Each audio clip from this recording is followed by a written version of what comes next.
This is episode 173 of the Super Parent Syndrome, and I am your host, Dr. Nick Fanning. Today we're going to be talking about burnout. Sit back and relax. Let's get started. Parenting in the 21st century is ever evolving, and while you balance work, kids, and your sanity, it's easy to feel discouraged. Welcome to the Super Parent Syndrome with your host, Dr. Nick Fanning. So burnout. The reason why we're talking about this is because last week we talked about how January 19th of every single year is actually known as Quitter's Day. And Quitter's Day, of course, is the big date where over 800 million people have decided to just be done with the resolutions. Now, there's many reasons why we quit the things we decide to do or the things that we love or the things that we thought we once loved. And one of those big reasons is, of course, burnout. There's other reasons like boredom or, hey, we're totally off on our goals and we didn't have a clear-cut purpose or vision. But burnout is one of those things I want to talk about because that can happen any time of year. That can happen in our lives, and that's why some people say like, hey, this person was going just fine, and all of a sudden they just kind of burned everything down, meaning they just like got rid of their business, or they got rid of their they just kind of made a huge drastic change in their lives, such as with family or friends or social circles or working out or their health, and it seems like they almost go crazy.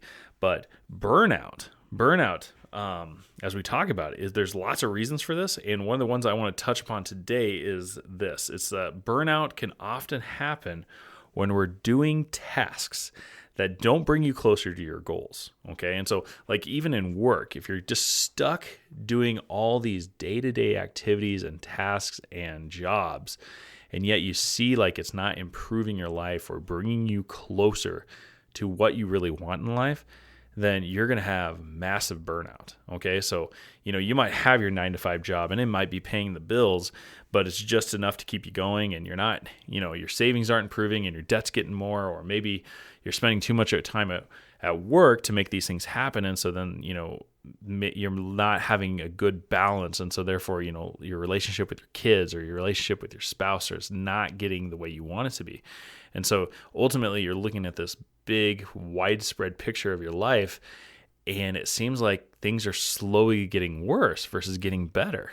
And it's really easy then to be like, well, screw this, I'm done with this. This is not working for me. I'm just over this, and then you have the broad reality of like, well, hey, bills are due. Okay. And so it's like, you're almost like, I feel trapped. I can't move on. And so therefore you're just doing what you can to get through the day. And then unfortunately, when you get home, even in this direct opposition of what you're wanting your relationships to be, you're just so burnt out and over the fact that the rest of your life is terrible that you're just stuck in this loop. Okay.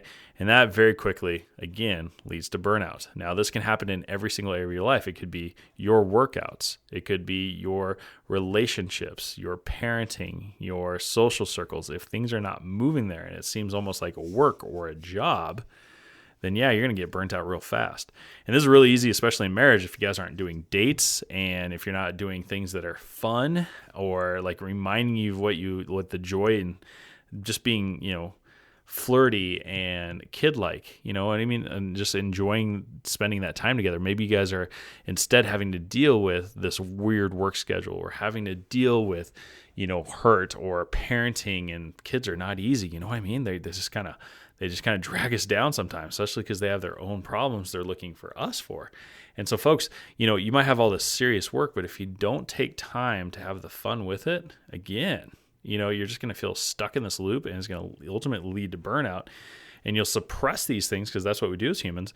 Suppress it until you have this massive blow up, which might be in the form of an affair or, rage quitting your job or having a mental breakdown in the car right outside, your house as you're just crying in your car before you have to go in and fake it. So here's the thing, folks. You got to bring your tasks in line with your goals. Okay, that's easier said than done, of course. But the first step you need to do is have a clear-cut understanding about what those goals actually are. Unfortunately, not a lot of people set time aside to think about what am I trying to achieve here? What do I ultimately want things to look like? And so that should be the very first step is like, what do I want my business to look like in 20 years or 5 years or 1 year? what do I want people to say about it in 40 years? What kind of legacy am I leading? When my kids get to high school, what kind of relationship do I want to have with them? Do we want to be the cool house where everybody goes to? Am I going to be more of a friend then? Am I still going to be this authoritarian? What am I going to try to do with these kids? When they're adults, what am I hoping for with them? And if you can get clear on these goals that you have, it's going to make it a lot easier just to enjoy the moments, but then also making sure that you have the things that you're doing are getting you closer to that. I can tell you this is like, nobody wants to change poopy diapers. Nobody wants to change to have a kid and enforce boundaries. But when you can see like, oh, those boundaries are going to help them be this certain way, or, hey, obviously I want my kid happy and healthy and not sick all the time. So I'm going to change the diapers. I'm going to make sure they're eating healthy food. And they might be not exactly happy with healthy food choices, but it's a lot easier when I know what kind of adult I want them to be, and the same thing with yourself. I want to be able to run a half marathon. I want to make sure that my wife still finds me attractive. I want to make sure that I can fit in an airplane seat, or, what I mean? And I don't want to have diabetes. I don't want to have these things.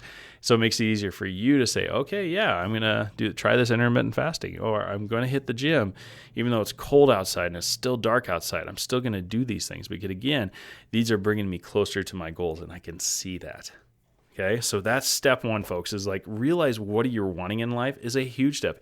And just by taking a moment to start writing these down and reviewing them once a day or even once a week and say like, hey, these are the things I want in life, versus like, oh, I want that new phone, or, oh yeah, I want that new car whenever you see the commercial, but otherwise not really thinking about it. But by having a clear, ultimate, purposeful, sorry, the train's going by, the purposeful examination of these goals will definitely bring you closer to that. It might be a way of like, hey, you know what? In 1 year, I want to be out of this job into something that I'm going to enjoy more often.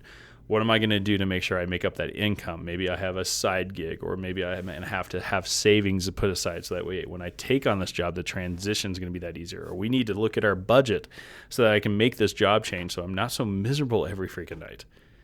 Folks, there's a way, but until you know what your goals and what your path is, it's hard for you to understand like, oh, are these tasks bringing me closer or farther away?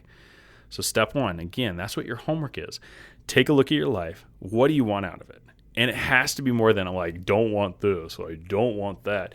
What do you want? Yeah, I don't want to be sick. Well, great. What does that look like? You actually, instead of not being sick, let's be healthy. Okay, what's that look like? Do you really want health? Do you want to, make sure you feel great? Are you picking something clear enough where you might want to, trade in some of the crap food for good food? Make sure it has purpose behind for it and have a real feeling to it. Yeah, I'd like to have be able to walk up the stairs or make love to my wife without feeling like I'm dying for the next 20 minutes. Well, perfect. Well, maybe that's going to get you to stretch or work out more often. Okay? I want my kids to have a better life than I do. Okay, what does that look like? Okay, you want them to have more money? Do you want to leave them more money? Do you want to make sure that they get a sale or a package of money at a certain age? Or do you want to make sure, what does that look like? Instead of just saying, oh, I want something better. Get clear on that. And it's that much more easy to entertain, but then also to provide. So folks, to prevent burnout, get crystal clear on your goals. That's the best thing you can possibly do, especially this early in the year, especially after we just talked about Quitter's Day and some of the stress that's going on in your lives. To re-up your game with your goal setting and getting crystal clear on those, that's going to be a game changer for you. And that's often just doing that totally sets the stage for an amazing year. So I hope this helps. I hope you take this to heart. I appreciate your time here, folks, and I will see you next week. Thanks so much.